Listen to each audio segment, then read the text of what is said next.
m'appelle Thomas Pouillet, je suis archéologue à l'INRAP où je suis responsable de recherche sur du bâti et pour la période médiévale. Donc j'interviens principalement sur des sites qui sont habilités comme Hôtel-Dieu. En fait, on parle d'un hôtel-dieu qui est reconstruit, on va dire, au 19e siècle. Il vient s'installer dans un site plus ancien qui est un monastère bénédictin. Nous, ce qui nous intéressait plus particulièrement, c'est le passé un peu plus ancien, lorsque c'était l'abbaye Saint-Lomère de Blois. Et de ce monastère, à part l'église, en fait, il ne reste pas grand-chose en élévation, sauf l'aile dite médiévale, donc c'est l'aile ouest du cloître, donc tout un bâtiment. On a fouillé cette aile médiévale pendant une durée de 2 mois. Les étapes principales d'une fouille sur le bâti, lorsqu'on arrive sur le site, c'est si on n'a pas encore décidé, c'est définir l'emplacement de nos sondages de bâti, nos fenêtres d'observation.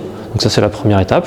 Ensuite, on va faire en quelque sorte la fouille de ces murs. On va faire tomber les enduits, on va aller vraiment piqueter au maximum pour arriver jusqu'au cœur de la maçonnerie. Puis une fois qu'on a fait ça, on peut passer à la phase d'enregistrement. Donc on va prendre des photos, on va relever, et puis ensuite on va décrire.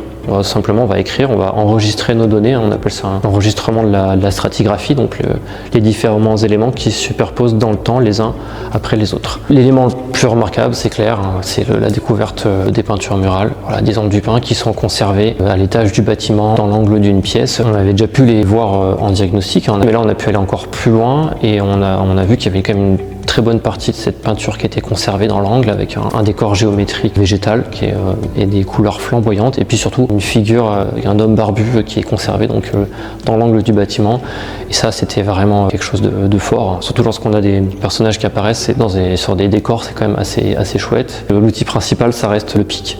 C'est pas la truelle, c'est bien pour l'archéologie, pour fouiller la terre. Pour fouiller un mur, c'est plus compliqué, donc on a des petits marteaux, des petits pics de chantier qui nous permettent d'aller vraiment faire tomber les enduits ou piqueter les mortiers facilement. Et puis lorsque c'est trop dur, parce qu'on a des enduits en ciment, là on va utiliser des marteaux burineurs, on va utiliser les technologies qu'on a aujourd'hui pour nous faciliter la tâche quand même. Sur un chantier de réhabilitation, le rôle de l'archéologue, il est primordial. Chaque chantier de réhabilitation vient effacer les traces historiques. Alors c'est pour un bien, on vient réhabiliter un site, bien sûr, mais en fait chaque enduit ancien qu'on enlève, chaque mortier, il est plus là.